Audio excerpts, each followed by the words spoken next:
What's going on, everyone? Welcome back to BRAP. It is Wednesday, July 23rd, back after a week break. Took some time off last week and a little bit of a slower news cycle, I think. But anyway, great to be back. Got a couple things to discuss here, and I want to give a big shout out to everyone that's watching, everyone in the live chat, and everyone that's going to watch the show later on. But for the time being, please hit that like button. Let everyone know that we're live. I'll drop a link here in the live chat. Please share that on your favorite social media platform. Appreciate it. But yeah, I wasn't sure if I was gonna. I actually was thinking about pushing the podcast back to this weekend because I've been playing Death Stranding 2, and I'm really enjoying Death Stranding 2. It's a really good game. I was thinking about this the other day. Kojima's probably the only developer that could make a game where I would be okay with fighting a character who is a pizza delivery guy, or where I would be okay with essentially getting a Polaroid camera and taking pictures of some of the different characters that are in the game. Like I thought it was kind of cool, but only Kojima could get away with this. By the way, I swear by that. I think he's the only person who could do this, who could incorporate these quirky things into a video game, and I would be okay with it. I don't know if that would work with anyone else. That's probably my own Kojima bias, but anyhow, so that's what I've been playing. And like I said, I was contemplating whether or not I should go live. I mean, do I go live? Or do I go back and play Death Stranding 2? So, but I said, you know what? I'm going to go live. I don't want to delay the show to the weekend because, there's certainly some things to talk about this evening. And one of the things we're going to talk about is, there's been like this narrative around Ghost of Tsushima Yotei, or Ghost of Yotei, that it's DLC, and we'll talk about that. That's just I don't know why people do this. It's not an accurate statement. I think it comes from a place of just trying to manufacture outrage, or trying to console war and capitalize on that. Yeah, it's just dumb. It's just a dumb. Yeah, Chrono Rig, I've heard that too. And this person is clearly somebody who we probably shouldn't pay much attention to. And it's fascinating how people tend to manufacture things as relates to video games, and they do it to grift, because they're engagement merchants and they want to drive clicks and views. And it's unfortunate because it really dumbs down the conversation around gaming. We've talked a lot about that on this show. But even if Death Stranding didn't sell well, right? Okay, so it didn't sell well. It doesn't take away from how good that game is. Certainly you can have a conversation of why it didn't sell well. Is it because it released on the PlayStation 5 and there's not enough in it, because it only released on the PlayStation 5, or is it a game that just doesn't really appeal to a broader audience outside of maybe Kojima diehards, Kojima fans, or fans of Kojima's games? I think we could certainly have those conversations, but outright saying that, oh, it's not sold well, without really seeing any actual data from Circana or anything coming from, say, GameIndustryBiz.com or Chris String, for that matter. Yeah, I just think it's dumb. I think we should, and it's really an attempt to just, only because the game's exclusive to PlayStation, it's just an attempt, a poor attempt of that, to be dismissive of this game and to try to console war, which is just stupid. Look, I don't care what platform you play on. If you're having fun playing video games, that's ultimately what matters the most. But unfortunately, we just have adults who choose to engage in console wars and engagement farming and things like that. And that's just unfortunate because video games are supposed to be fun.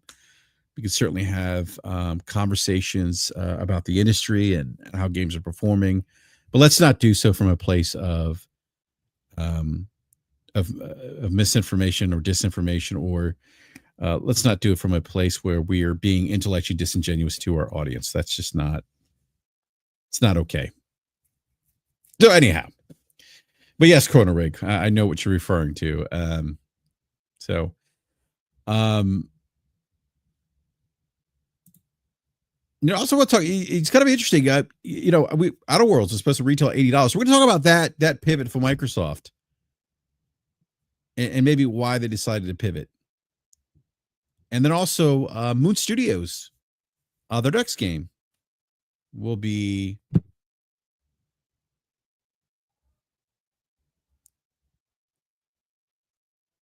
making an appearance on other platforms except for Xbox for the time being. So we'll talk a little bit about that as well. Now, again, I apologize if I do seem distracted. It's because I'm watching professional wrestling. AEW Dynamite's on right now. Hurt Syndicate just came out a little while ago. The rated R superstar Adam Copeland hired them because he can't get close to FTR. So I'll have to say, it's interesting. I would like to start a wrestling podcast at some point, but it's really interesting. Like if you're a wrestling fan and you follow and like you watch AEW, and I watch primarily AEW, WWE, sometimes TNA, total nonstop action wrestling, by the way, not the TNA that some of you might think.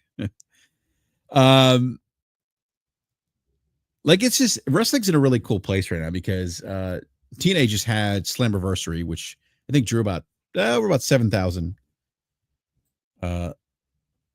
fans to the live event, and I thought it was really cool. AEW had about 25,000 or so at All In Texas, and so I love. I feel like this, we for quite some time we just really haven't had competition in the professional wrestling landscape. For a time, it was WWE, and I think when it was just them, the product got really stale. I mean, TNA was still around, Impact Wrestling, NWA a little bit, but it's cool to see AEW and TNA. What's going on, Otacon Oslet? It's really cool to see them thriving a bit, and I think that's great for the industry. It's great for wrestling fans. So I think that's really cool. That we're as fans of professional wrestling that we have those three different promotions doing pretty well. But I will say this: I think the AEW product's actually gotten better since post CM Punk. It was a little roughy, and roughy's not even a word. A little rough.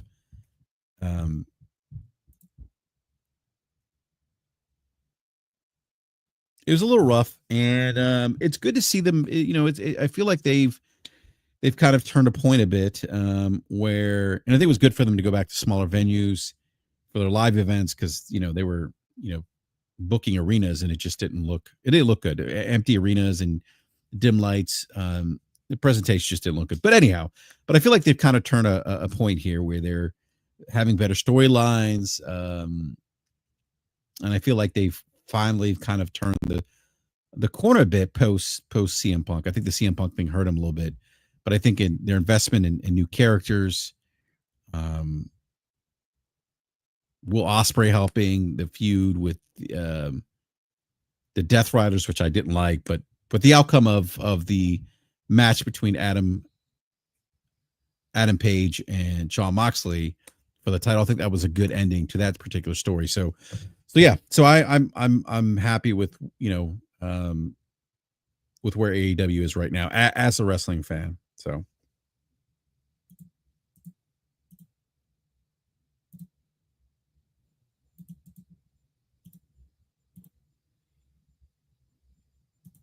oh my God, X is not letting me. Okay, let me hold on a second. I'm trying to retweet the link here to the show, and X was like, "You already posted that." Well, yeah, obviously I have.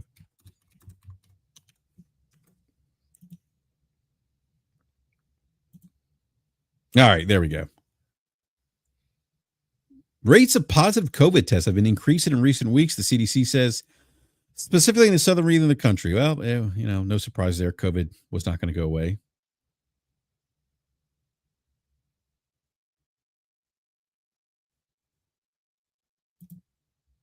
All right.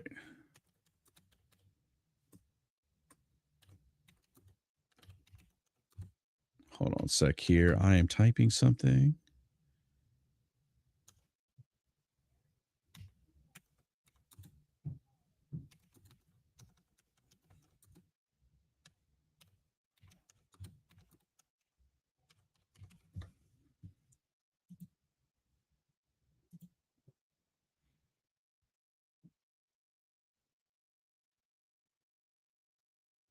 So I do want to address something. So go PlayStation had a state of play with Ghost of Yotei, and I'm actually interested. I'm looking forward to Ghost of Yotei. Really enjoyed Ghost of Tsushima. I thought Sucker Punch did an amazing game. Did a really good job at creating this new intellectual property, this new IP in Ghost of Tsushima, and the DLC was great for Tsushima, and now we get Ghost of Yotei. But oddly enough, we have I've seen some of the commentary around Ghost of Yotei, and it is unfortunate. Some of it is very it's not. Some of it's console war driven. Unfortunately, I've seen some podcasters try to compare this to DLC in an attempt to,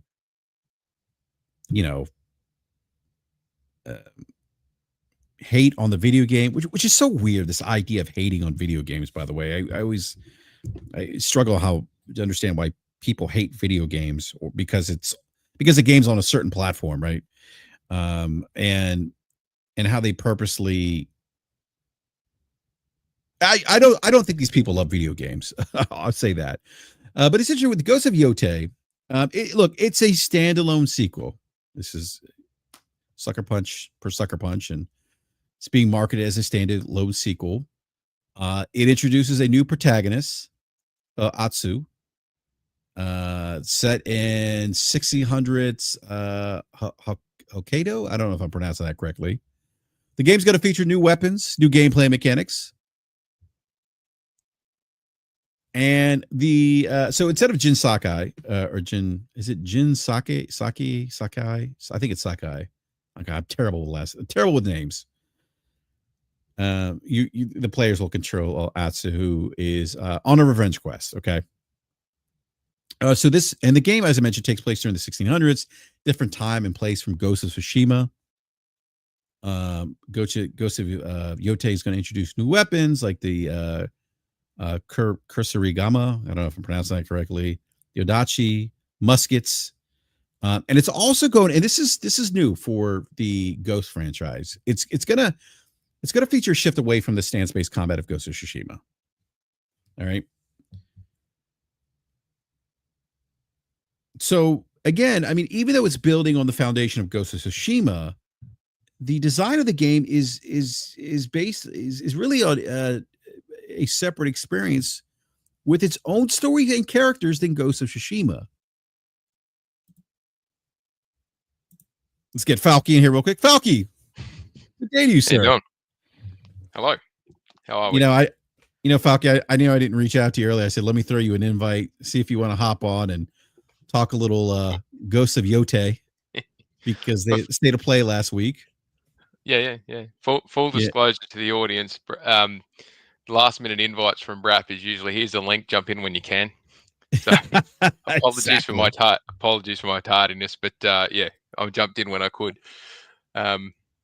Fair warning, I may have to abruptly jump off at some point if I get a phone call, but other than that, I'm at your disposal, sir. No, I really appreciate you answering the call at the 11th hour here. I really appreciate that. So did you actually did you watch the state of play for Ghost of Yotei? Yes, I did actually. I ummed and ahed about whether I would or wouldn't, and thought, no, bugger it, I will. And I was pleasantly impressed with a number of items. I was slightly disappointed in a couple of items, and would like for them to have been explained a bit more. However, as an overall, this is the game, this is what it is, this is how it plays, this is the things that have changed. I thought it was quite well presented. And it didn't, I felt it didn't drag on like the Borderlands 4 one did at times. I felt it was to the point, slightly rushed in a couple of spots, but, it packed a lot in 20 minutes. So, yeah, overall, I was content with what they showed. Yeah, I thought it. I mean, I thought it looked pretty good. I enjoyed Ghost of Tsushima. I thought it was a great new IP from Sucker Punch. Clearly a bigger IP from them, right? Considering Yeah. Some of their previous work, which I thought was good too. Yeah. But yeah, go ahead. I was going to say, considering it was following the standard linear story in a slightly more open world formula that's worked so well for PlayStation Studios, so it's worked with Naughty Dog, it's worked with the Gorilla, it's worked with Days Gone, with Ben, sorry, and they've had a crack at it here. But they had pedigree because of the infamous games that they sort of knew what they were doing. But I thought that it was exceptionally well done to fit into that, so that mold, but make the story the thing that shone through, and the sub stories around it. I felt Ghost of Tsushima didn't have too much bloat. It had a little bit of mucking around, but it didn't have too much bloat, and it kept driving you forward. You wanted to progress the story. Yeah, I think the only complaint that I had with Tsushima was, and this is probably because I was playing, because I had played Sekiro recently. That I was trying to, and Sekiro takes place in like medieval Japan, right? And so I was kind of like looking for that kind of style, like that was the kind of combat I was accustomed to, and so Tsushima's a little bit slower in that regard. But I will say this: the duels, when you had the duels, when you're traveling, traversing on a road, and you come across somebody you could duel, those duels are great. Yeah, I love that. The duels are fantastic. Yeah, that was my preferred way of engaging the combat when you came across those wandering parties. Yeah. I'd initiate the duel, and because you could just, if there's 3 or 4 enemies, you'd blast through them when you got sort of mid game and on. But yeah, when you came across some new enemy types and you dueled them and you weren't up to snuff, you've found out pretty quickly at times just how much more impressive they were. Yeah. So, but it's the sword combat thing. And I can appreciate where you're coming from. You're saying about the Sekiro, because I wasn't playing a close, like a sword wielding or a blade wielding game before I played Ghost of Tsushima. I was, I think I'd just come off a platformer, or it might have been one of the Yakuza games. So I didn't have anything this feels like something I've recently done, and have that sort of hazing or I don't know, the vagary around this feels similar, but not the same. But yeah, I can appreciate where you're coming from with that, because it's, if you go from close sword fighting to close sword fighting, and it's just slightly different controls, it can feel very much the same, I suppose, is a good way of putting it. So I can appreciate where you're coming from with that, and yeah, it's the combat complements the storyline in both Sekiro and Ghost of Tsushima.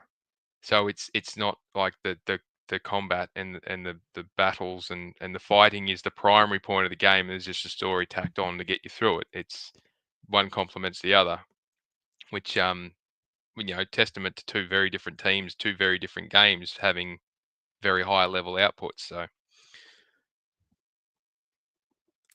yeah, I want to and the other thing too with Ghost of Yotei, and I'm sure Falky probably saw certain podcasters say that this is DLC, that nothing's really changed. In fact, that's not true.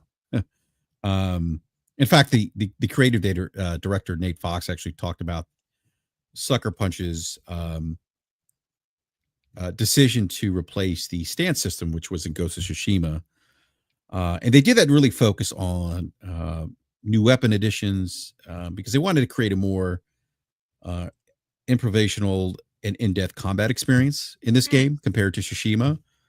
Yep. So when I listened and I listen to people say, "Oh, well, this is DLC," I'm like, "Well, you clearly weren't paying attention because if you listen to what the creative directors discussed about the particularly the change in combat, this is a new combat system. And each weapon's is intended for specific purposes. The Kasurigama will be used for like confronting groups of enemies. Spear can be used to hurl opponents in the air. So each different each weapon is going to serve a purpose, right? For different types of encounters. Yeah. Yeah. Yeah, and that's, I mean, wax lyrical here a little bit. To say that they have not continued with the stance, and the stance was you've got a katana and you've got some throwing blades and some smoke bombs and whatever else it is as you're throwing mid-range, short-range, mid-range stuff. So you've got a katana or you've got a bow.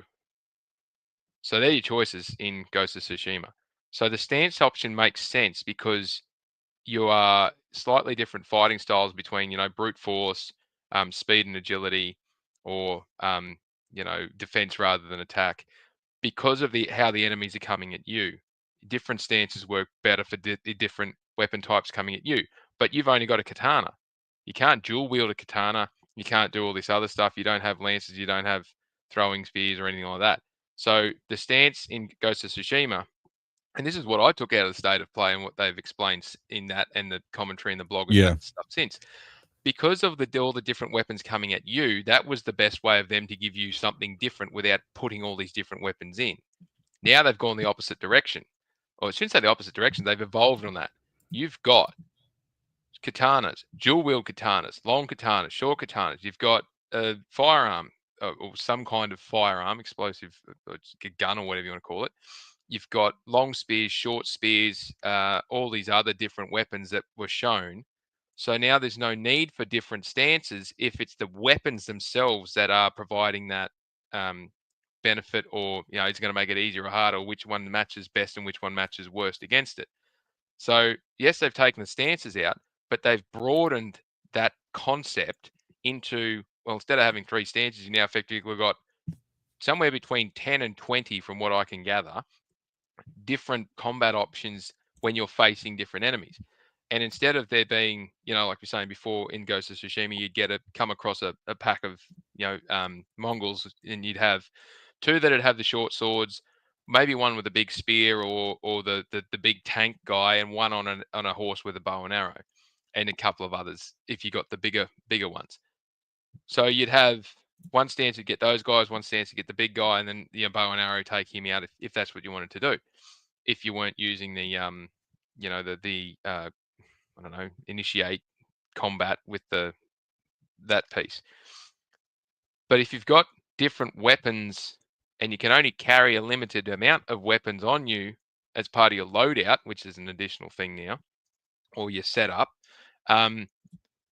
it produces another level of complexity in that combat matrix or dynamic matrix of combat.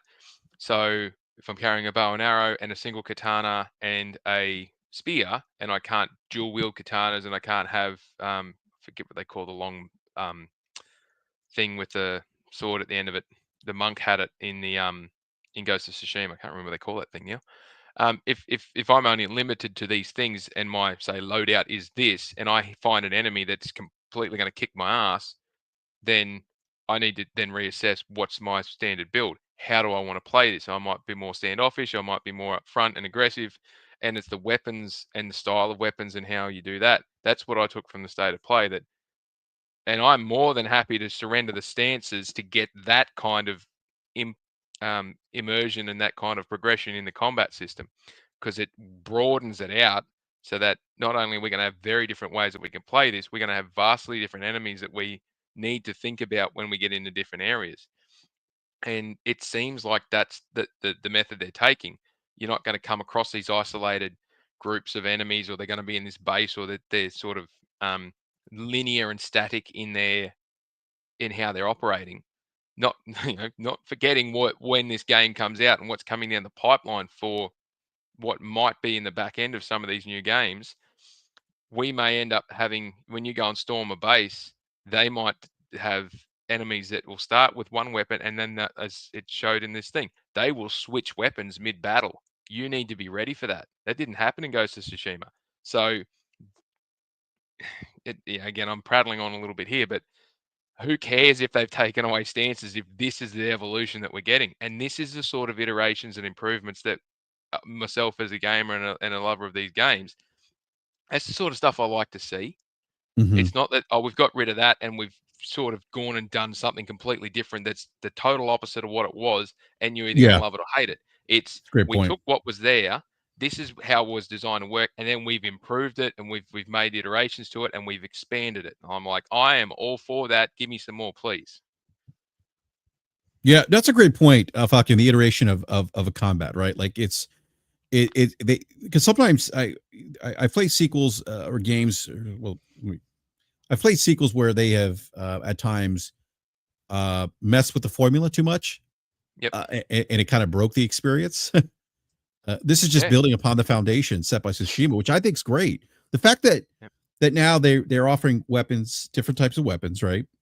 For different purposes. And also new to the combat system, they're allowing you in Ghost of Yotei to disarm enemies, and with that potentially having the ability to wield their weapons against them. That's brilliant, isn't it? Yeah, I think it's great. So that's why it was a little. I found it a bit disingenuous for people to say that, oh, this is just DLC. They didn't do anything. No, they did. If that's all they can take away from what we know about it so far, then they really need to go and extract some clothing from a certain orifice in their body, because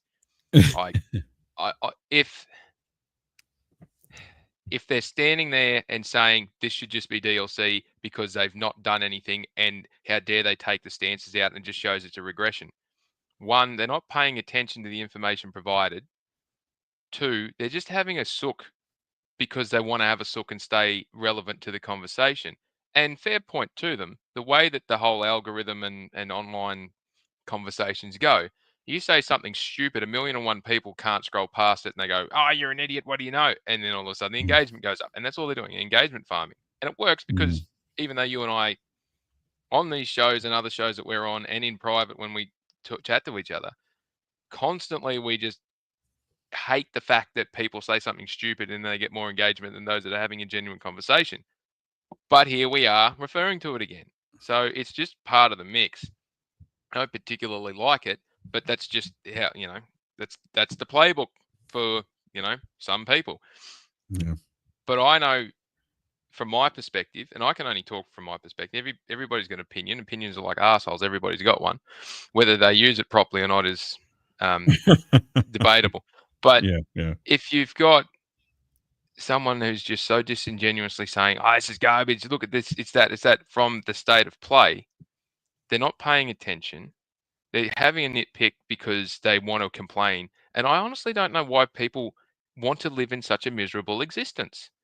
It really baffles me that for something that is an individual consumption of entertainment, no different to novels, books, TVs, movies, whatever your jam is or whatever your vice is, if you're enjoying something, why would you bother listening to someone who's going to tear it down? And likewise, why would you want to be so miserable to try and force other people to not like something just because you don't like it?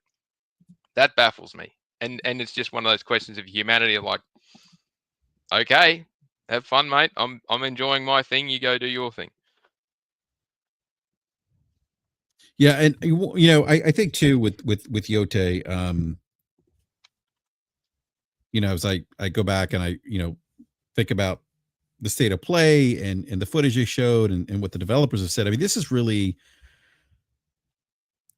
and to your point about the gameplay mechanics, I mean, I really, this is a way for them to really just expand upon the core gameplay of Ghost of Tsushima, and that's it. And I think that's a good thing, Yep.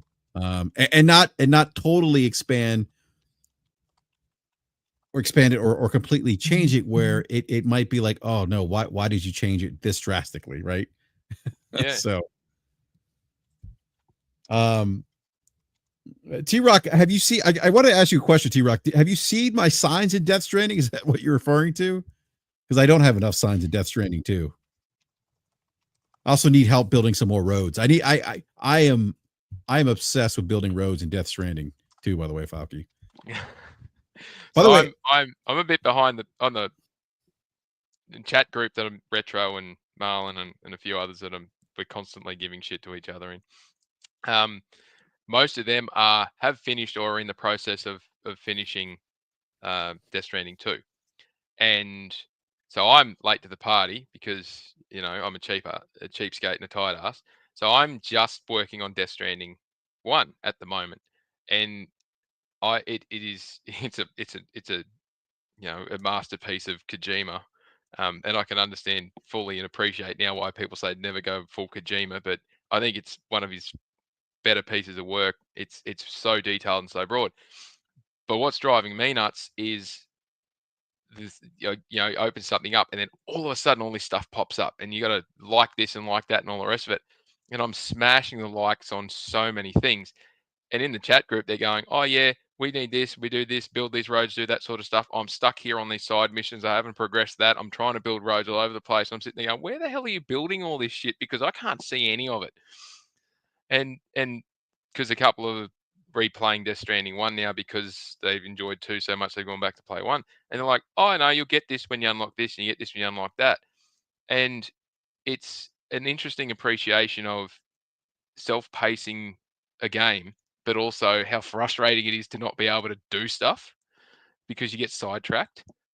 So I can completely appreciate that, you get stuck building roads and doing all this sort of stuff and it lags somewhere else in the game. So yeah, if anyone can help BRAP out here, go and smash the like button on whatever signs he's put up and roads he's put up.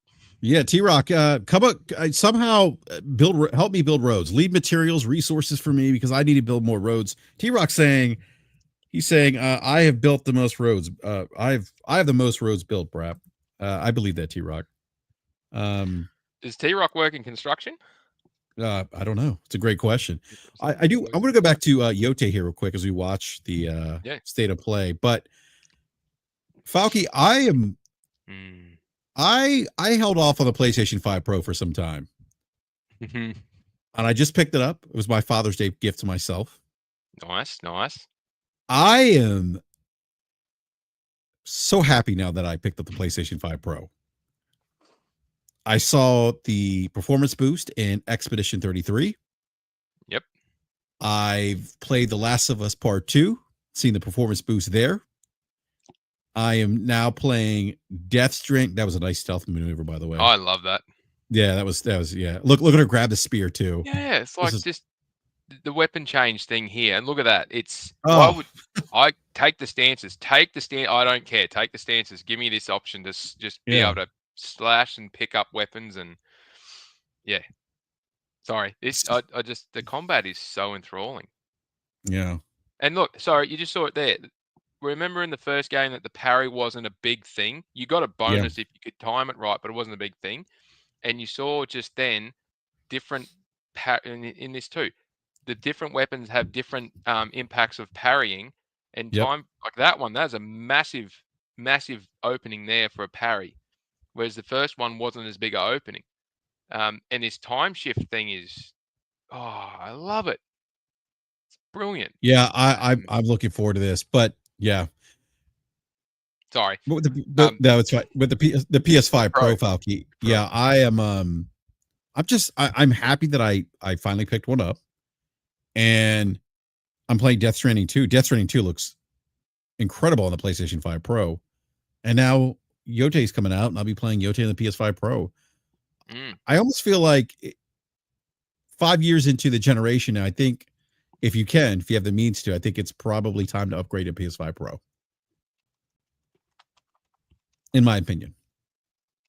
What do you think, Falky? I've been on the record a few times with this. If you've got the capability and something that will take advantage of it, get one. If you, like for myself, for instance, for me to get the best benefit out of a PS5 Pro, I've got to upgrade my television, which means I've got to fork out to get to a minimum 4K 120 TV, though an 8K 144 would be better. A minimum 4K 120, even at the sort of value range in the TLCs, without going to the big LGs or the big Sonys or the Samsungs, in the mid-range TLC or a Hisense or a something like that, I'm still looking at having the fork out for a 55-inch, somewhere over 1,000 AUD, probably closer to 1,500 AUD, which is nearly $1,000 American at the moment for a TV. That's not at the top end. If I want an LG, the big bangers that do the really, really top end, I'm somewhere around 3,000 American. Oh yeah. And on top of for PS5 for me is $1,200. So I'm looking at investing somewhere between 22 to 2,600 Australian dollars just to get the benefit out of it. So as a spontaneous purchase, not really something it's on my radar. However, when the telly needs upgrading in the main living room, which it will in probably the next 6 to 12 months, and the opportunity, like the prices potentially start to reduce on this damn thing, or the FX rate improves, that's when I'm looking at it going, well, I've got the telly sorted. We've got to replace that anyway. So now the additional for the PS5 Pro is within the realms of sensibility. But $1,200 for a PS5 Pro is 1 month's mortgage. So it's in that realm of, well, it's expensive, but it's a purchase done not necessarily on a whim for my household. It's done with some planning and arranging to make sure it's not going to impact elsewhere. But that's what I say. If you've got the means and the capabilities, and you've got something that can take advantage of it, go for it. If you can't afford a big 55-inch TV, just get a 32-inch or a 36-inch 144 hertz computer monitor for a couple $100. Plug it in and have some fun, because it'll still do the job, and you'll get an awful lot out of it. The performance jump is insane. It's not like a mid-gen refresh. It's beyond that. So yeah, Falky, hear what I understand. You can buy top end Hisense U7N or U8N for under $1,500. The Hisense U7N, U8Ns are actually really good TVs. My folks actually have the U7N, I believe. They have a 65-inch, and for what they paid for it, actually, it's a pretty good looking TV. Yeah, like I was like, really good value. Like the picture quality is actually pretty good, really good at that price point. I splurged about 4 years ago. I got I did purchase the OG or the OG, the LG, excuse me, the LG C1 OLED, and it looks, I mean, yeah, fantastic. So yep. So yeah, so, and that's the as I said, the Hisense of the TLC. So TLC bought all the LG production plants 6 or 12 months ago, something like that. So they've got all those production facilities now, and they're very quickly becoming they're not cutting edge, but they're sort of good value for money in that area. But yeah, the still $1,500 for a telly. It's if it's not in your if it's not in your plan of replacements, but it's some people it's just easy to go and get one. But yeah, it's certainly on the cards for myself. It's just making it fit in with other things. But that's my personal circumstance. But to answer your question, if you've got the capabilities or you want to do it, because it's not necessarily going to get much cheaper going forward in the next 12 to 18 months, depending on where you live. And it's certainly going to give you a noticeable jump, if not now, when they release the PSSR updates next year. And Ghost of Yotei is being built with those things in mind. We spoke about GTA 6 getting a 12-month delay to go back to fix something. We all speculated it was system level, it wasn't graphic level. Implementing for PSSR or FSR4 or what DLSS 10.5 or whatever the hell they've got at NVIDIA, that would require some reworking of some systems, and you wouldn't want to rush them in a hurry. So likewise with a couple of the other games that are being built, they're requiring a bit more focus to take advantage of this. And by all accounts, for those who've seen it, in effect, and it's not even finished yet, but in effect, it's a massive jump from what's currently available on a PS5 Pro. So yeah, I don't think you're going to be disadvantaged by getting one now, and I also don't think you'd be disadvantaged by getting one later. But if you're interested in it, and it means, and you prefer the performance improvements and all the rest of it, and you can make it happen, make it happen. It's very unlikely you're going to find something else that provides this sort of stuff to you. And unless you want to wait on a maybe in 18 to 24 months, maybe it comes out on PC. That's your choice. But if you want to get on it straight away, I'd suggest putting a bit of cash aside and giving it some serious thought. Mm-hmm.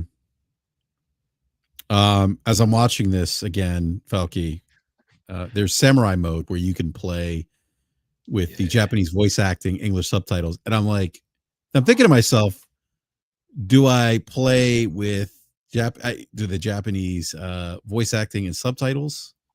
I probably. I'm thinking probably. My challenge there is, and I do this, and everyone knows I love the Yakuza games.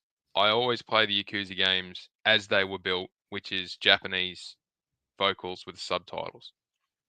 And I'm all for it. I think that the passion that's delivered from the actors when in that mode is exemplary. And I've never liked the English.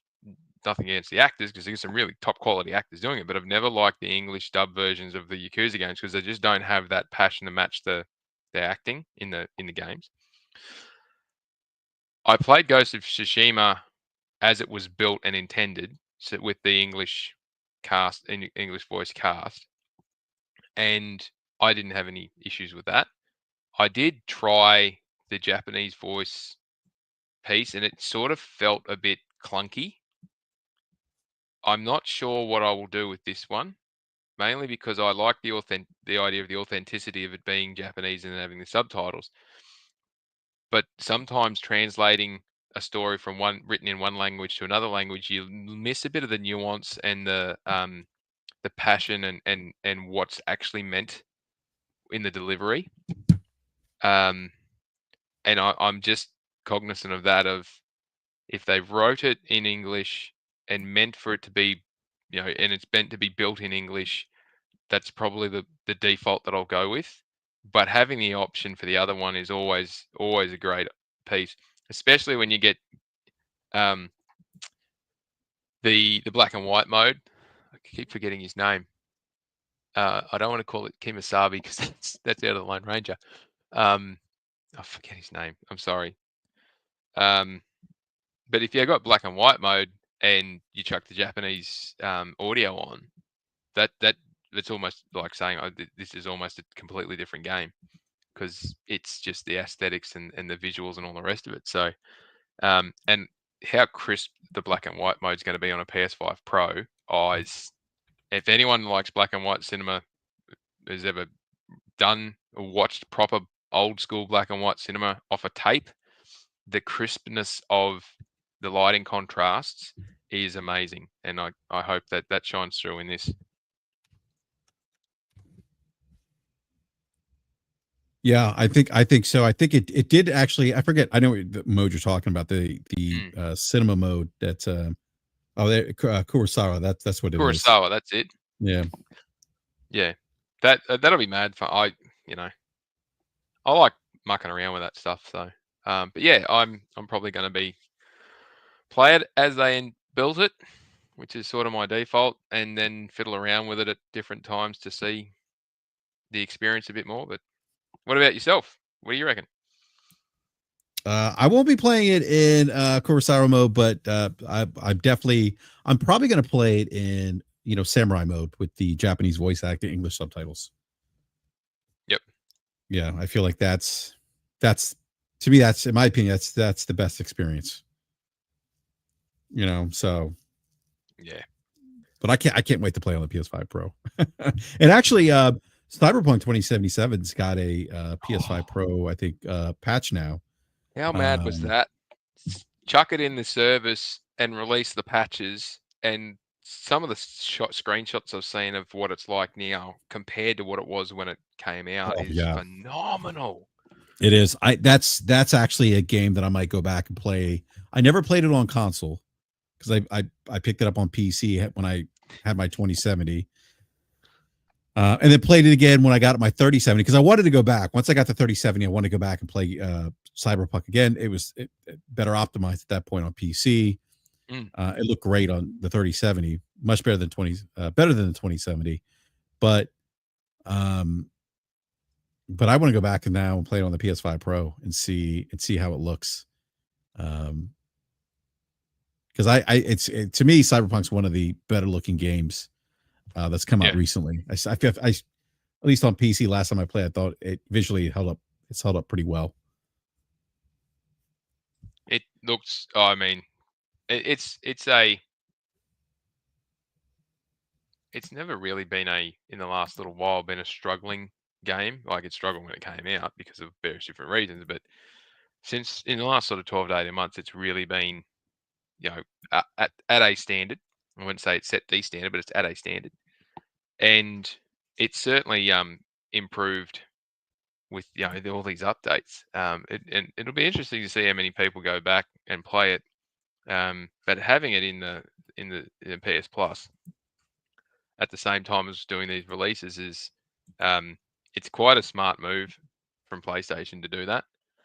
I can't remember if there's much microtransaction in Cyberpunk 2077, but they're certainly going to get some interest out of it for having that set up in that structure, because there's an awful lot of people who never bought it and haven't played it. So hopefully, I'm sorry, no PS5 Pro patch. Okay, hold on a sec here. I thought there was. I probably. Or whatever the latest. Yeah, it doesn't. Yeah, it doesn't have a PS5 Pro patch. So I thank you for mentioning that in the live chat. They've done some work on it though, because the screenshots I've seen coming off the PS5s look amazing. Yeah, I mean the game does utilize PS5 Pro hardware through variable refresh rate support, offering performance improvements over the base PS5. In quality mode, the VRR enabled. The PS5 Pro maintains a more stable 40 FPS compared to the base PS5. Oh, they got the 40 FPS trick. Yeah, and in performance mode with VRR, the PS5 Pro achieves higher average frame rates than the base console. Yeah. Remember they did that? Was it with Ratchet and Clank, or was it God of War Ragnarok? They went for the 40 FPS mode, and then if you had a certain things in your TV, you could get somewhere north of 100 FPS out of it. Oh my goodness, that's insane. Yeah. Yeah, Ratchet and Clank Rift Apart was great looking game.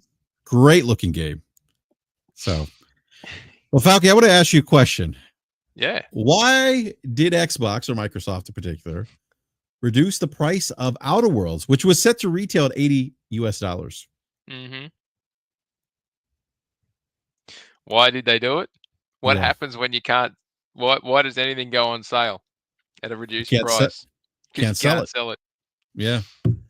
I was, yeah, go ahead, Falky. Not that, Xbox, it was not popular when they came out and said we're price rising for future games from this point onwards. And everyone was, this is not smart. And now they've said this has been in pre-order. I don't know if this game is going into which level of Game Pass, if at all, it's going into it. But if it is, watch this space now for how much that level is going to cost. But if you couldn't do the if there's no one pre-ordering it at that, effectively no one pre-ordering it at that price, dropping the price of it and giving a refund to those who've pre-ordered it to then hopefully increase the pre-orders or get them to buy it on day one or in the first couple of weeks. I don't think bringing it back to full price current from 80 to 70 is really going to achieve what you want it to achieve. I don't see it moving the needle all that much, especially if it was going to go into a Game Pass level anyway. So the only other thing I can think of is that they've had a tap on the shoulder about the pricing from other platforms, in that you can put it on, for example, you can put it on PlayStation, but they're not going to buy it at that price because we're not interested in selling at that price. And that may be part of the feedback of the data they're getting, that no one's picking it up because, and PlayStation themselves hasn't released they haven't released a first party game just yet at $80 price point. Although I think that will happen at some point. Given the direction that they're currently going with their cost cutting exercises, I wouldn't think that an $80 game is on the horizon. Wouldn't say it won't happen until PS6, but it looks like they're making every effort to try and avoid that between now and then, and have it as a sort of a last resort major option than we'll just do that and then hope that it covers our expenditure, because they're still cutting like crazy their expenditure. It's nuts what they're doing over there. At PlayStation. At PlayStation, yeah, they're going they're going through it with the full Razer gangs going through it line by line. They're not done yet. They're still carving stuff out. But yeah, this particular, I don't know why they thought the Outer Worlds 2 was going to be $80 game. When you and I said, you might, I assume you recall when I said this back when they said, the Xbox is going to put games on PlayStation. I said the issue is not going to be, is Xbox games on PlayStation. The issue is going to be, is the quality of the games that Xbox is putting on PlayStation lined up against all the other stuff over there going to mean that people are going to buy this over something else. And when your price point is there and games that are similar, or in either statute quality, time frame in that zone, if they're at $40 and $50 and you're saying it's $80, good luck. Like, you might get a tenth of the sales that the other ones will get, because you're competing against, third parties on a third party driven platform, or a platform that's offering a lot more third parties and pricing it at that point. The Outer Worlds was a pretty decent game, and it did okay. Didn't set the world on fire. And then thinking about what else is coming out in that time frame, I don't know what they were thinking when they made the decision to take it up to 80, but clearly it was the wrong decision based off the information they're getting, because I can't recall the last time a game was in it was in pre-order and it got reduced and refunds offered to those who'd pre-ordered it. I'm wondering too, Falcon. So actually, So just to add to that, yeah, if they're doing refunds for the pre-orders, it's obviously not been sold to a lot of people on pre-order. Well, because if it was going to have some kind of substantial impact, they wouldn't have done it. I was gonna make that suggestion that perhaps the pre-order numbers weren't good, which led them to reduce the price by $10. But I also thought when they initially announced $80 games, and this is this is a situation too. I know some people are gonna get upset when I say this, because people get upset when we are critical of Xbox. But we're not critical we're not critical of Xbox for no reason. they tend to step on the rake a bit too much. Not that the other two are infallible, but Microsoft just tends to step on the rake more often than not. Um, this to me is just another example. Like, yeah, you talk about $80 games because you're talking about addressing the rising cost of development, and that your games are moving forward are going to be $80. I'm paraphrasing, but something to that effect. I'm also thinking, okay, $80, that presumably increases the value proposition, a perception of Game Pass now for Microsoft first party games. Yeah. But now they're walking this back and saying, oh, wait a minute.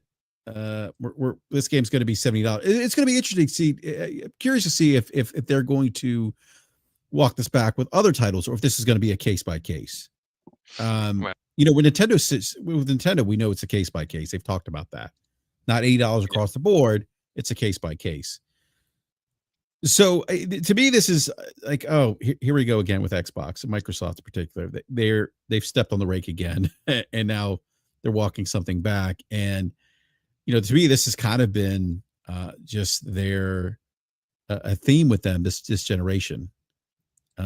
These sometimes larger missteps and then sometimes smaller missteps are walking things back, walking messaging back, where leadership will come out and say something and then pivot and say something else. I'm not saying this is a bad pivot. This is great for consumers. I'm just saying from the optics of Xbox this generation, this just seems more of a Xbox type of thing that would happen.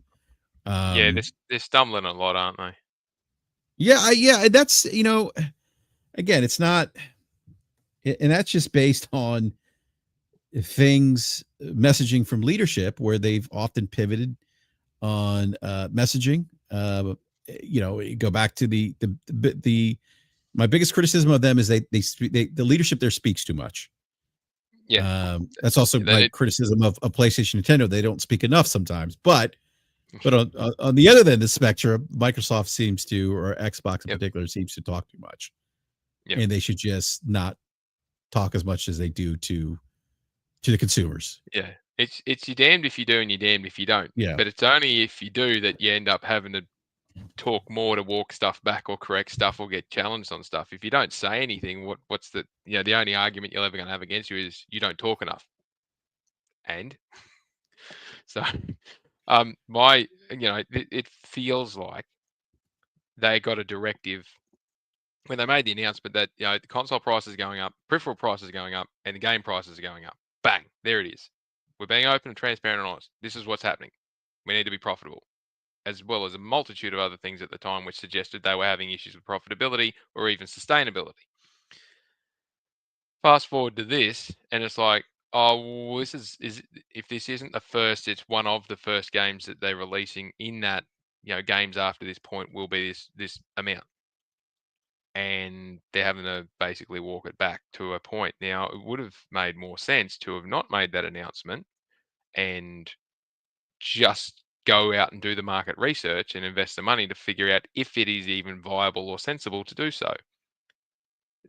They keep having this issue of push it Game Pass, which doesn't make them a lot of money, but they're still getting money from selling stuff in other areas, microtransactions and storefront sales and whatnot. But they don't have a huge amount of third-party games compared to the other platforms on their platform.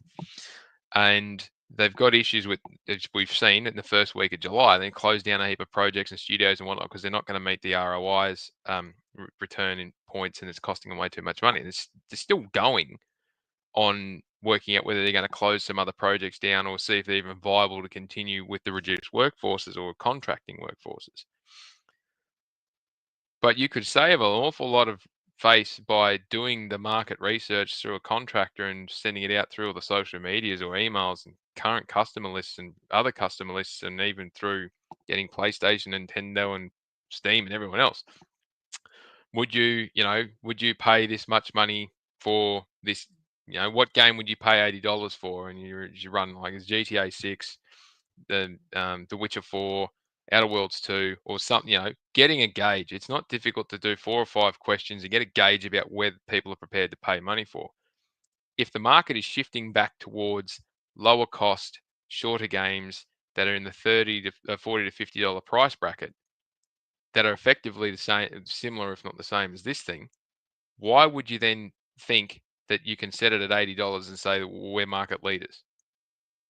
It defies an awful lot of the logic that goes behind running large businesses that sell to consumers, where effectively you are not setting the prices.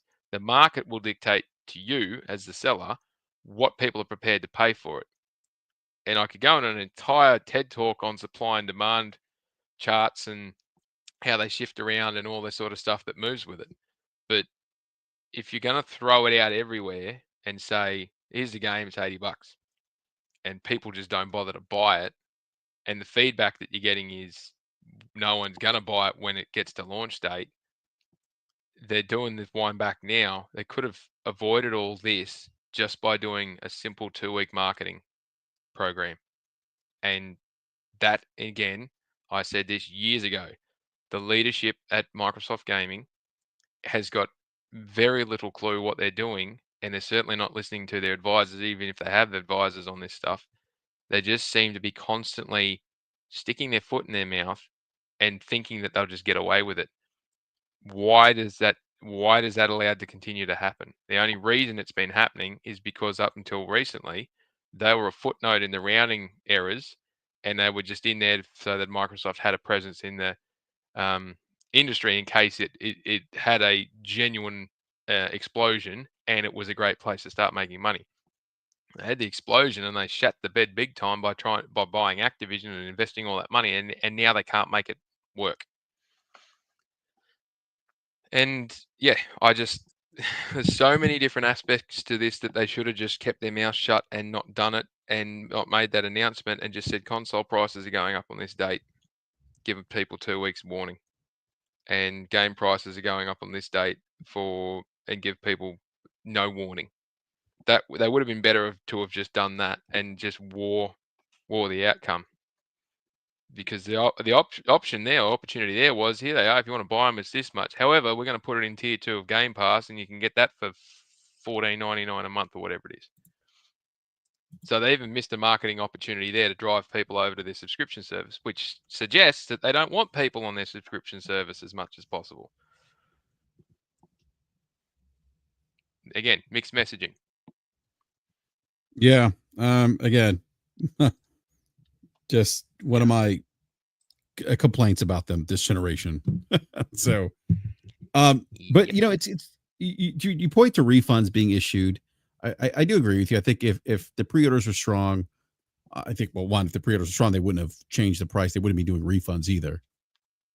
You know, because they wouldn't have had to lower the price of Outer Worlds 2. I'm just wondering how this is going to affect their. I wonder how this is going to affect their pricing moving forward, though, Falky.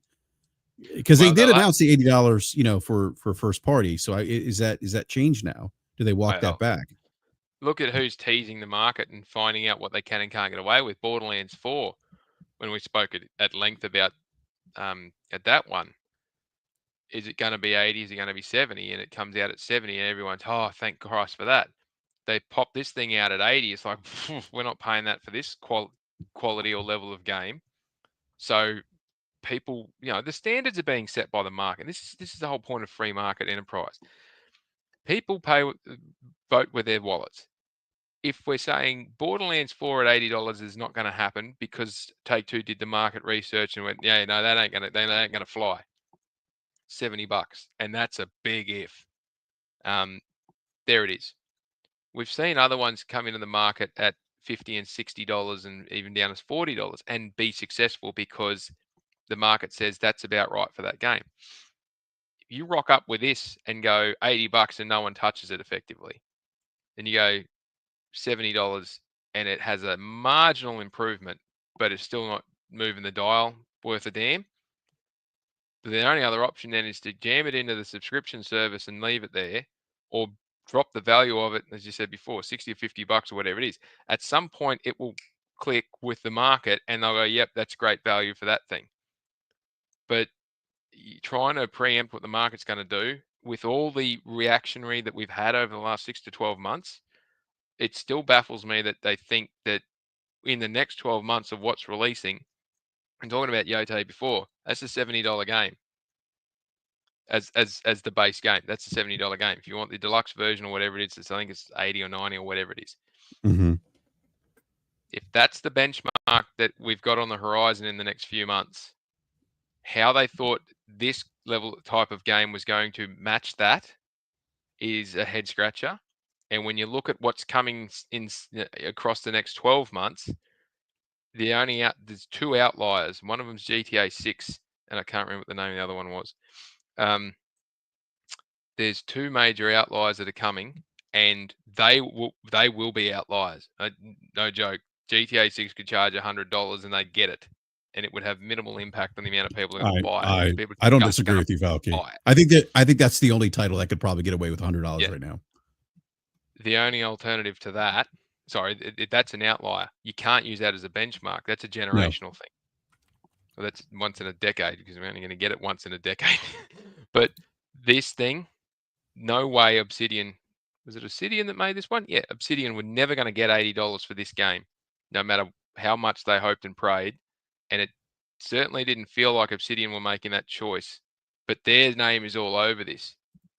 It's not Microsoft Gaming. It's not Phil Spencer. It's not Matt Booty, and it's not Sarah Bond. They're the ones who will have pushed that decision on this and had to either agree to it because up the chain from them was telling them, or they made the decision trying to get their forecasting to show something to keep them in their jobs and stop the place from being shut down. And if they've changed this one, the whole picture gets, sorry for the long rant, but the whole picture gets reassessed. If this one is not going to meet the target, and the other ones in the pipeline that are coming are certainly not going to be able to be put up at $80. Like, what's the one that's coming from the guys that did Psychonauts 2? Double Fine. Yeah. What's their next game called? I can't remember now. Out of the June showing, it was the only one out of June showing that has not yet been confirmed to come to PlayStation. All the rest of them have. Either third parties or first parties. They're all coming to PlayStation. It was the only one that hadn't been confirmed. Was Connect or something like that. Can't remember its name. Sorry. That game is no chance now of being put up at $80. And if their forecast had it at $80, they're now resetting their forecasts. It's the same with all the other stuff that was in that presentation of what's coming in the pipeline. There's no way it can be put up at $80. But they will have to do it on a case-by-case basis to work out where in that new scheme of pricing ranges do these games fit. And it's got nothing to do with Microsoft's name or Xbox's name being on it. It's got nothing to do whether it's in Game Pass or not. It's entirely to do with being on other platforms. We have to fit in with where the market will assess, not the platform owners, but the store owners. It's the market. Where are the consumers going to assess this game is value point at? If you release a game for sale and you get bugger all money for it in the first couple of months, your studio's dead. In this day and age, you will get shut down like that. They won't carry it. They won't discount it and hold it on sale and hope that they get a massive uptick. You will just get tapped on the shoulder and told to go home and don't come back on Monday.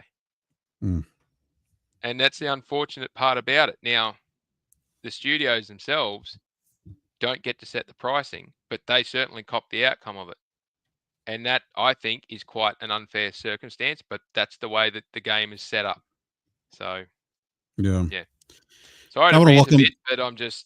No, I appreciate the insight. I want to welcome Nate to the show. Nate, before we move on to the last topic of the evening, what are your thoughts on Outworlds 2 price drop?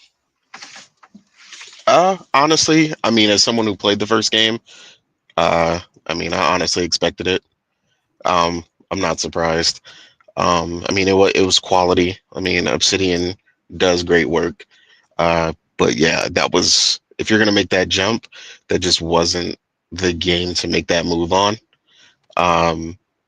But yeah, like I said, I wasn't surprised by the announcement. I think they should have just stuck to that in the first place instead of trying to make the move to 80, because I feel like the damage might have been done already a lot of people kind of plan out their fall purchases ahead of time, especially because that tends to be a stacked time for gaming. So some people might have just kind of wrote it off and were like, "Oh, I'll just play it on Game Pass or whatever. Subscribe for the month, play it, whatever." If they plan to fit it in. But yeah, I mean, like I said, not a surprise at all. I think the game will be great. It looks much improved. But yeah, 80 was not the jump for that game. So yeah, not surprised.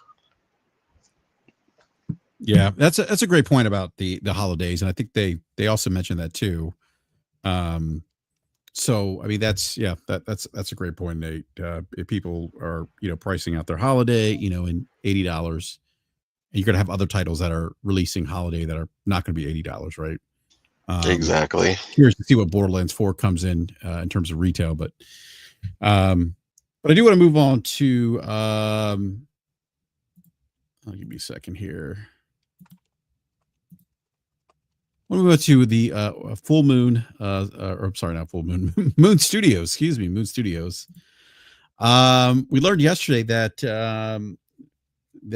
Ori developer Moon Studios says that they'll be prioritizing PlayStation 5 and potentially Switch 2 over Xbox for the console support of its PC game, No Rest for the Wicked, citing current market conditions as the reason why. While the studio isn't entirely ruling out the Xbox Series X and S release entirely, CEO Thomas Mahler added that it just made sense to prioritize the PS5 before considering other platforms. Given current market conditions, we might only release on PS5 and potentially Switch 2 for the time being. We'll have to discuss things with Microsoft to see what makes sense for Xbox. This was via Eurogamer in the article here at GameStop. I'm sorry, GameSpot. Excuse me, not GameStop. GameSpot. Gentlemen, so what do you think by this? I just give my two sides. I was kind of surprised that they may not be bringing No Rest for the Wicked. They may not release it within the same release window as the PlayStation 5. Moon has previously bought had the Ori games on Xbox, so I was surprised to hear this. What are your thoughts, Nate? Yeah, I mean, again, with this one, not surprised. I mean, like you guys said, they're a smaller studio. They're self-publishing this one. I mean, I've had access to the game myself a little bit already on, on PC for a while now. So, I mean, I haven't gotten crazy into it, but I think the market fits personally with the buying power of both the Switch 2. Which I definitely think the Switch 2, at least performance-wise, would be needed to bring this game over, because despite how it looks from kind of like that isometric view, it's definitely going to need the horsepower of the Switch 2 to really kind of fully realize what the game should play like. And then obviously PlayStation, the leading high-end console, it makes perfect sense to bring it there first, to be honest. I think if I was them personally, that discussion they have with Microsoft, I would definitely hedge my bets and be like, hey, look, this is what it's going to cost for us to port it there. And if we can't get that back, you guys are going to have to come up with the rest. Because it's like, you don't want to take a loss on making a port just to support it, and then, come out in the negative. So, I mean, if I was them and they can make that deal, I would do that accordingly. But yeah, I don't blame them at all. I think plenty of other, places will be looking that way as well. I mean, even Microsoft is splitting even further into the PC front with their PC handheld coming up, and just kind of seem to be banking more on that with them, working with the Windows team, as Sarah Bond stated. So, yeah, I mean, I think it makes the perfect sense. Market conditions, I mean, people could think what they want, because people are always like, that's a loaded statement or whatever. What do they mean by that? I'm like, everybody knows what the market conditions are. Let's not play coy here. We've seen the sales. We've seen what happens when recently, the Circana numbers came out, right? And, a number 4 game on the Xbox charts didn't even show up. So that goes to show you just where the sales are at. if a game looks like it's doing really well, sales wise on the Xbox, and it still didn't chart. So how down, how far down the list are you when you're thinking about that kind of stuff? So yeah, I mean, I agree with them 100%. They should protect themselves, especially in this climate, right? Like, we got too many studios closing, trying to do too much. If that's what they think fits for them, then I'm behind that 100%. Yeah, it's interesting you bring up marketing conditions. I did see some commentary around what that actually meant, and I think it's clear. At least it's clear to me. PS5 has a larger user base, probably 2-to-1 ratio. I did see some folks question the Switch 2 and having a lower user base than the combined Series X and S. But also, you need to factor in that you have to develop for those two SKUs. Smaller studio may not necessarily have the resources to do that. But also, there's something to be said for releasing games and having to compete with Game Pass. And I think, we've talked about the cannibalization effect of Game Pass to retail sales of video games. I mean, I think you could point to, you mentioned Circana. If you look at some of the Xbox first party games that are released on PlayStation, they've charted Circana, that's something that not necessarily that Xbox first party really hasn't done on their own platform. And now we see that they're releasing games on PS5, and those games are charting now because people are actually buying those games. So I think there's something to be said for that. But Falky, what are your thoughts on this game, at least for the time being, not being released within that launch window with the PlayStation 5 and potentially Switch 2? Well, it's an interesting one because I'm pretty sure this game's already out on Steam, isn't it? It's been in early access on PC, if I'm not mistaken, right, Nate? Yeah, because it's got an initial release date of April 2024, and it's got a Steam rating, so it must be. Yeah, it was early access, and I think not too long ago they did their 1.0. Yeah. So yeah, yep. So it's got a PC version that's built, and they're saying that it makes more sense to take it to the Switch 2 and the PS5 as a focal point. So clearly, what we're seeing is the differences in technologies across different units and similarities across different platforms and consoles and all the rest of it is quite varied and vast, and it's becoming challenging because of the technical alignments in disassociating one from the other. So if they've got a PC version through Steam and they're going to take that version and they're going to build it for PS5 and then Nintendo Switch 2, they're getting support from XDev for the PS5 version because that's well known. They're likely going to get some support to get the Nintendo Switch 2 version done through ways, means, and other forms. But the market conditions and the people that have been waxing lyrical and saying stupid shit about this, it does make you scratch your brain sometimes, is if you've got limited resources to do really stuff that is really expensive, and you saw that with Splitgate 2 information coming out in the last week as well. It's not cheap to do this stuff, and to try and do it all at once is difficult. And it's not as simple as it was trying to do stuff on, decade-old hardware and all the rest of it. We had the PS4 and the Xbox One X and all that sort of stuff. If the requirements are still there, and as far as I'm aware they are, that if you put something on Xbox, you've got to put it on Series S, Series X, PC, and Game Pass. Make it available for PC and Game Pass unless you get an exemption. And to get an exemption for these guys would be damn near impossible because they'll want it in Game Pass. And if that's the market conditions that they're referring to, well, then fair enough. Go and put it on platforms where you've got a storefront. We've spoken about this plenty of times. You've got a storefront which is open to a large amount of customers that are prepared to pay money for it. And if it's priced at the right point and people are interested in it, they'll pay for it.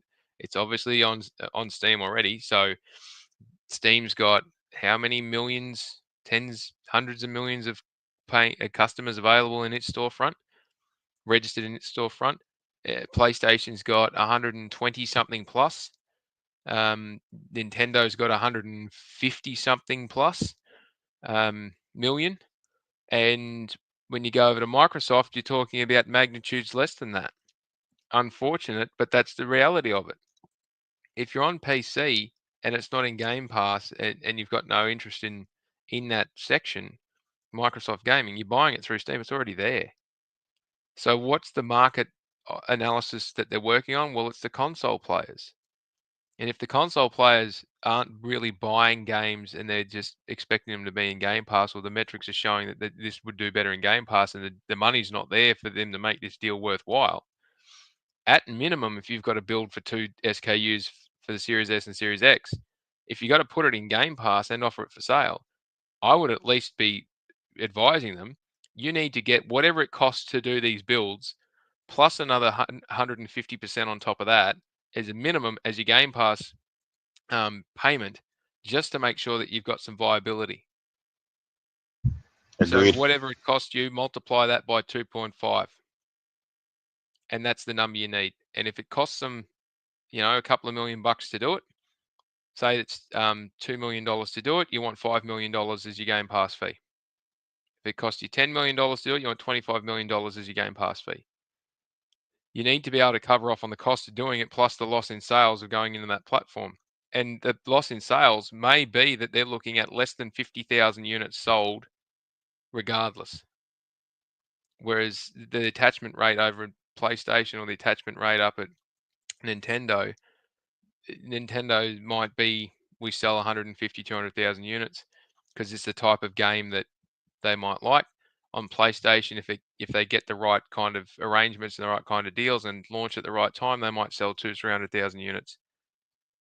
So combined 500,000 units at full bang at $60 or whatever it is across that is a pretty decent whack. But when you look at what the potential is over on Xbox, and they will have done the engagements to get that idea of what the potential will be of other similar games and what they sell like, because you have those conversations when you go to a store, put something in a storefront. I want to sell something through your storefront. What deal am I getting, and what is my exposure to what customer base and my likely sales point, to work out how much revenue I'm going to get and you're going to get, and whether this deal is even worth doing. As soon as the bean counters get involved in that, they've got their thresholds.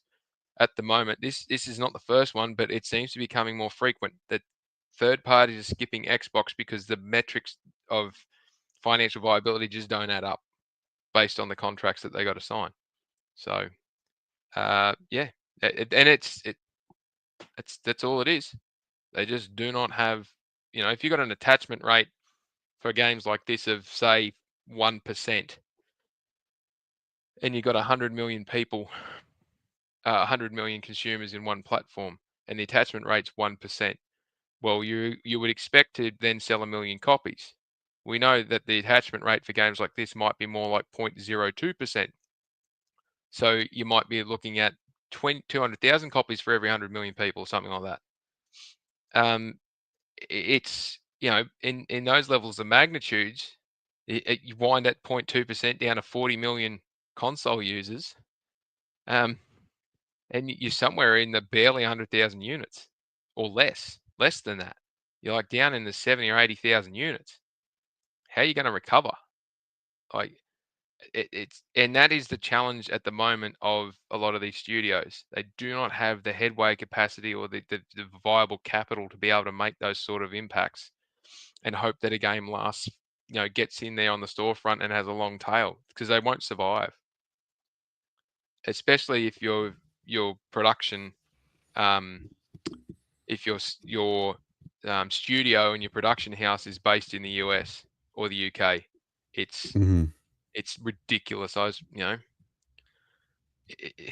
Average of 120 to 130,000 US dollars for a experienced developer. Add another 30 or another 50% on top for just direct labor on costs.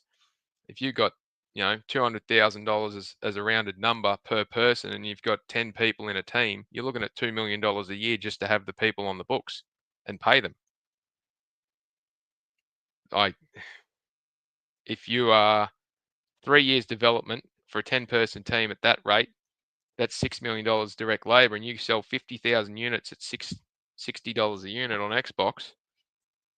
You know that you're never going to make it. You might as well just not bother, and that's the reality.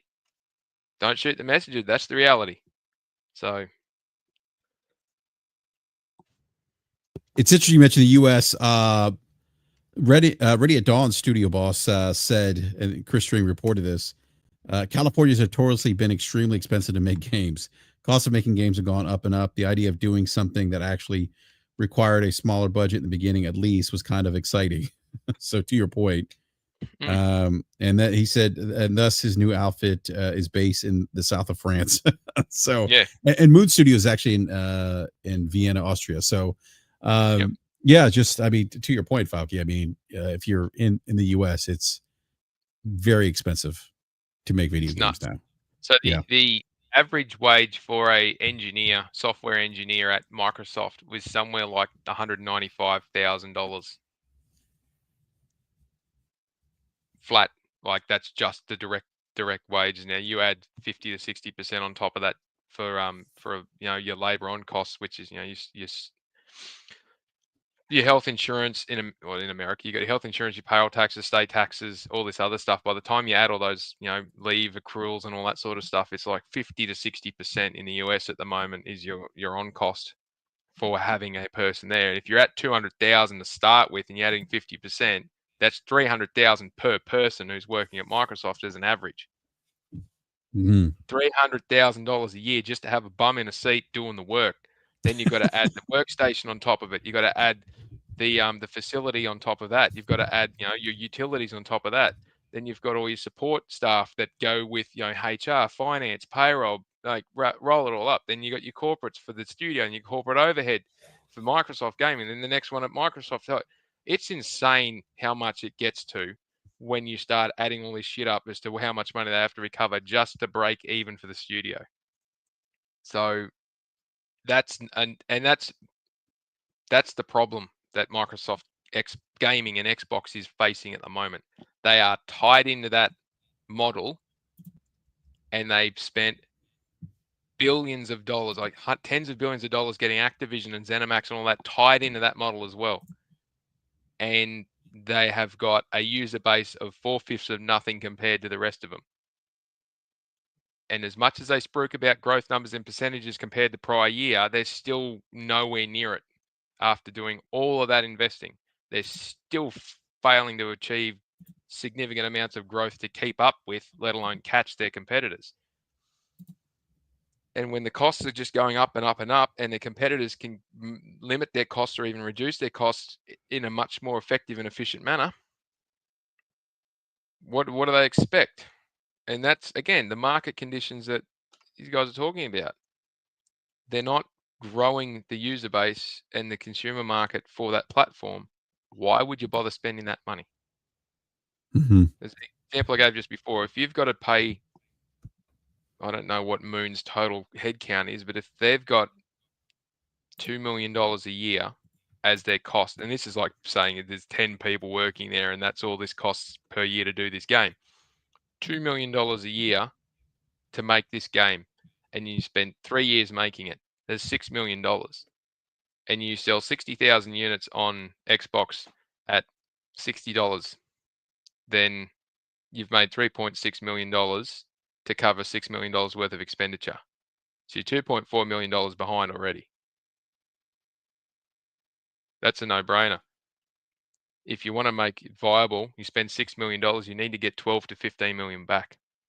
And at $60 a piece, you're talking about selling somewhere around $300,000 a unit, 300 to 400,000 units. So 400,000 units at $60 a piece just to get it to break even. So yeah, there's magnitudes there that just don't exist. So sorry for anyone who, thinks that market conditions means PlayStation's money hatting or they're money hatting this stuff. It's not. It's basic economics. It's like economics 101 for 10th graders. It's not difficult. The bean counters take one look at this and go, "That's a waste of time. I won't even invest my time in analyzing it." The bean counters are ruthless at times. We are No, absolutely ruthless. You guys, I mean, like just no emotion. Just the numbers don't make sense. It's out of here. Just get it away. It's not even worth the paper. You spent too much money printing it. Go away. Get it off the books. So, just completely divert here. Yeah. This is how attention to detail a lot of accounting managers, financial managers, and all that are. They will be able to tell you. You can go and ask yours at wherever you work. They'll tell you what their cost per invoice to process is. They will know exactly dollars and cents how much it costs to run an invoice through their system. They absolutely will. Payable. They will know like off the top of their head, it costs me this much money to process an invoice in our system. That's how attention to detail they are with cost. Yeah, absolutely. I mean, they literally, bottom line. I mean, literally, to your point, Falky, and this is why I say they are shrewd. And they will, if the math ain't math, and they'll make the math work, and they'll figure out a way to cut things and make that work. Yep. And with no hesitation. No, none at all. They're just like, right, that's the mark, bang, it's done. This stuff goes, and it goes today. Like they'll give you directives. Like they'll say, hey, you need to cut X amount of dollars out of the budget, and you need to figure that out. Yeah. Yeah. And if you don't figure it out, if you don't make it work, then we're going to start pulling levers on our end. I've worked at places where I have seen, CFOs rock up to senior meetings and say, this is what we're doing, make it work. If you can't make it work, put your hand up now and let me know, and I'll find someone who will. Exactly. Like, it is absolutely ruthless. They don't call us the Razor Gang for no reason. We come through and cut everything. You guys really are the Razor Gang. That is true, Falky. You really are the Razor Gang. Look, Falky's smiling because he knows it's true. I mean, it is. It's. I mean, you're not. I've seen it. Yeah. Now, I should say, those of us who, and I include myself in this, but those of us who are really, really good at cost control, we find a way of doing it without having to lay people off. Sometimes it's unavoidable. Some projects you can't avoid it. It's going bad because ops managers and production managers have made poor decisions with the information they've been given, and fair enough. But sometimes it's unavoidable. But in the first instance, those who are really good at cost control and budget management will seek to not offload people where they can avoid it. But if it's unavoidable and you need a quick cash injection, we got to do it. You got to do it. Yeah. But ideally, you don't want to. Sometimes you have to. Yeah. No, that's a fair point, Falky. But this, and to tie that back to this, sorry, Nate, I'll stop talking in a minute. If they chose to do this at the same time, to put it on Xbox as well as everywhere else, and they're not going to get the return on that they need to break even on it, that's when it puts the studio in so much more risk of failure, because they're not going to be able to survive that kind of shortfall unless the other side can really plug it up and prop it up. But even then, why would you sacrifice funding for your next game and next project just to appease a half a dozen people who want to have a big whinge and moan about it? It doesn't work. And it's these sort of decisions that are coming out because of how cutthroat the industry is at the moment, with the rising costs and with the stunted growth or minimal growth in the industry itself. And everyone's trying to find a little bit more and squeeze more blood out of that stone. So it's no surprise, having spoken for the last 10 minutes on it, it's no surprise that they've made this decision for the financial viability and survival of their organization. Falky, I appreciate that, that a little bit of that, that perspective, right, from somebody who focuses on, did you say cost accounting? I forgot. Or cost control accounting. Cost control. Yeah. So, because that obviously, I mean, I think this is a part of the business many people don't understand or have insight to, that, that they're, it's funny. Roger always said that the laws of economics aren't, or the gaming industry isn't immune to the law of economics or No. or accounting, right? So Yep. these are decisions and things that, like someone in Thomas's position, these are numbers that he's going to look at with his accounting team, his finance people, to see what makes sense for them for the business, right? And it and it clearly, based on what he's saying, just doesn't make sense right now. It doesn't mean I don't think it means that, and I wonder too if this means that they're going to, or they're trying to negotiate some kind of deal with Xbox. Somebody in the live chat said they're looking for the bag or something, or looking for some kind of maybe Game Pass deal or funding, and they may be looking at that from Microsoft. I think that's Possibly. the logical next. That's the logical step for them. They say we're not prioritizing this because it doesn't make sense for us, and then they can openly engage with Microsoft and say, "Hey, we'd like to, but this is, you've provided us this assessment. We need this much. Well, if you want, put it on game. We have to put it on Game Pass. That's fine, but we expect this much for it. And if Microsoft comes back and says, "No, you're joking, go away," fine, no game on your platform. It's as simple as that. That's say holding out for a bag. Unless Microsoft starts screaming about needing more content in their subscription service, and then they start paying for it. But let's not forget, Big Daddy Warbucks at Microsoft has decided that Microsoft Gaming's not got access to the wallet anymore, and they got to self-sustain, self-fund. So if they've got no cash, there's no big bag there to be had. Yeah, You saw it with heaps of other publishers and games already, that they're not going to Microsoft, they're not going to Xbox because they're not getting the money that they had previously gotten. And even Microsoft has said, we don't have these big lucrative deals for Game Pass anymore. We just don't have the money for it. Well, the other thing to note too, and I was thinking about Thomas Mahler. I'm like, wait a minute, Thomas Mahler, excuse me. I remember him offering some criticism of Game Pass. So I don't think I never say never. Maybe the bag makes sense to them if it's in Game Pass, right? If Microsoft sweetens that pot and it makes sense for them financially. But he did say people get it on Game Pass, and that doesn't help Moon Studios. That's a quote from him. He's also urged fans to buy Ori on Steam instead, saying that purchases outside Game Pass are far more supportive of the studio's long-term sustainability. So he's talked about that. Yeah, and that's because the publisher that sits between. Mm-hmm. So if Moon Studios has got the option here, it looks like the option of whether they want to put it there or not, working with their publisher. And I think Take-Two's doing the publishing for this game. And Take-Two's got really great relationships with PlayStation and Nintendo and Steam. Then why not? Why would Moon Studios be pushing to put it on Xbox if that has to meet a minimum requirement before the publisher starts funding money back through to the studio? The deal would have to be something phenomenal if it's the subscription-based stuff. But if it's dollars per sale and they get X amount of dollars per sale, well, then that makes more sense. But if we're talking about percentages of Outriders is a great example. Outriders did phenomenally well in Game Pass, and the publisher got all the bag, and the studio got nothing because of how that game deal setup was arranged between the publisher and Microsoft. And lesson of warning for all other studios. And if if Moon Studios have said, well, we're going to do this, our arrangement with their publisher is dollars per sale that get funneled through to us. So they sell it for whatever it is on the storefront. 30% goes to PlayStation or Nintendo, and the publisher keeps the next 50%. Well, there's only 20% of the sale getting back to the studio. What?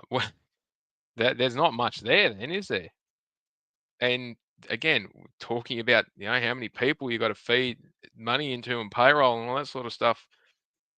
Some of the you see some of the sales numbers for these games, and they're saying, such and such a game hit $200,000 200,000 units sold, and it's a $60 game, and you're like, 200,000 units in 12 months, and it took them 4 years to build this thing. Where the friggin' hell did they get the funding for this, and why are they allowed to make another one? That is appalling in terms of financial outputs. But when you've got that for the publisher and they own the studios, that is one of 20 that they did during the year, and you get that volume build up, and you go, okay, Now I see, you see where this much is funding, and it all goes into the one pot. That's where it starts to make sense. This is why Sega can do all these quirky games and why Capcom can do all this quirky stuff. It's why Square Enix keeps getting to stuff things up, because they've got 2 or 3 that pull in the bag and the rest of them are just quirks. But, you get Bandai Namco had, they did that last Dragon Ball game. They did 4 million units sold in the first month or first couple of weeks.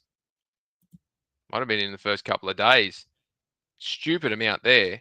It's like, that's their bag for the year, and they can do whatever the hell they like with the rest of it, because it only took them a couple of years to build it, and then that's paid for it all in one hit. If you have 5 of them in a year, you're absolutely laughing. If you have one of them every 4 years, like FromSoft do, you're not really making that much headway. So, Mm-hmm. yeah. Anyway, so I got to stop talking about this. I'll be on it forever. No, I appreciate your insight, Falky. I do want to give a big shout out to everyone in the live chat before we wrap up the show here. One quick note, thing of note here, Falky. Moon Studios has secured the publishing rights to No Rest for the Wicked, so this is being self-published. This is this happened back in March of this year. Actually, I'm looking at the article here in Game Developer. So makes sense. Makes sense. Even more sense now if they say it's self-publishing and they don't want to take it somewhere where it's going to cost them money and they get nothing out of it. Yeah, absolutely. Because they're wearing the risk. Yeah. There's the next part of the conversation. If you've got a third party, if your publisher you're not self-publishing, then the publisher's wearing all the risk. If the sales fail, you as the studio just take your payment and off you go, or you get your arrangement or whatever it is. But the flip side of that is if it sells like amazing, you miss out on that upside. But you've taken the cash to sustain your next rotation and your next project. If you're self-publishing and the thing goes to shit, you're wearing all the risk. It could kill you really quickly. So, yeah, absolutely. So, want to give a big thank you to everyone in the live chat. Do me a favor, smash that like button if you haven't done so already. Do the YouTube thing. Consider subscribing and hitting the bell notification so you're alerted when we go live. And I did a poll earlier of folks in the chat. They're going to pick up Ghost of Yotei, and 98% of the responses said they were going to pick up Ghost of Yotei. So that's I'm sorry, 91% actually. I'm sorry, 91% said they will be picking up, and that's based off 24 votes picking up Ghost of Yotei. I'm sorry, go ahead, Nate. No, I was just agreeing with you with Ghost of Yotei because I wasn't here for that one. But yeah, 100%. That's a day one for me. So I agree with the poll, and I definitely voted. So yeah. Ain't no reason to, man. That's a big one this holiday. Yeah, it's gonna be a big one. I'm excited. I mentioned this earlier to Falky and Nate that I'm happy that I picked up the PlayStation 5 Pro. I know you enjoying it. Yeah, I mean, right alongside Logic. Yeah, I know you guys will come around. I mean, Death Stranding 2 looks incredible on it. Yeah, it does. The Last of Us Part 2 looks great. Expedition 33 looks great. I definitely see the performance boost. Oh, Expedition is beautiful on that thing. Yeah, it is. It looks better. Like you could just. I immediately noticed playing because I was still playing Expedition. I was on my second playthrough on the PlayStation 5 with Expedition 33 when I purchased the PS5 Pro, and that was the first game I fired up, and I immediately saw the difference. So I'm very happy with the purchase of the Pro. Yeah, man, it's a solid performance boost, man. Despite what people want to say or downplay it or whatever, like it has been great since I bought it day one. And like I said, it didn't take you long after your purchase. You know, like you said, first game, you were like, oh my God, immediate difference. And it's like, you know, like you said, you trade in your other console and make the difference, and you get a slight bump and you get a brand new console on top of that. So all the work hours you put in it before are irrelevant now. So you got a brand new box that is more powerful, you know, give you better performance, everything across the board. And, you know, you just get to enjoy it now from here on out. You don't have to finagle with anything. You don't got to worry about, you know, the next graphics card or any of that. You could just chill and enjoy the rest of the gen. Hold on a sec here. I'm sorry. I'm just reading this post on. Oh my gosh. I'm sorry. Yeah, no, that's a great point, Nate. Nate, look, thank you for answering the call at the 11th hour. I appreciate it. Yeah, Please absolutely. let everyone know where they can find you. Yeah, you typically can find me on Twitter or Blue Sky at The Real Innate, or typically every Saturday at 5 p.m. Eastern Time on the Otter Players podcast with the crew. You know, just talking it up, talking about games we actually play, unlike some of these podcasts out here. Not this podcast, but it's definitely a lot of these podcasts out here talking crazy. So yeah, we don't do that. So if you want to join, the discussion with a bunch of gamers that are just discussing the industry, who have a long 30+ year history invested in this industry, a lot like my friends here. Yeah, like I said, join us 5 p.m. Eastern Time for that. And I'll always tweet it out and stuff, so you guys can easily locate it. But yeah, man, I appreciate it, man. I'm sad I missed the earlier discussions, but I'm glad I can make it for the end. Yeah, no, again, appreciate you, joining us. I know it was kind of the 11th hour when I said, hey, can you join us? So again, really appreciate the time, the flexibility. So yeah, no doubt. Yeah, same to you, Falky, as well. You answered the call literally like at the 11th hour as I was going live. I shot you a link, and Falky, it was great seeing you because that means that we lived to see Thursday. We did. So, Falky, I don't know if you want to be found, but if you do, let everyone they can find you. Yeah, find me at Forky87 on Twitter. You can find me poking around on a few different podcasts. And yeah, if you got any questions, queries, or comments on the show today, feel free to hit me up. All right. No, thank you again, Falky. Always a pleasure. And look, we'll be back next Wednesday at probably at 9 p.m. My youngest son just started playing football. He's 7, and they have practices 4 days a week, 2-hour practices. I can't believe it. I'm going to have to tell Mooch tomorrow. I may not make Crossfire because my son has practice, starts at 6 o'clock and ends at 8. So I don't know, may not be there tomorrow for tomorrow's show, but yeah, it's crazy.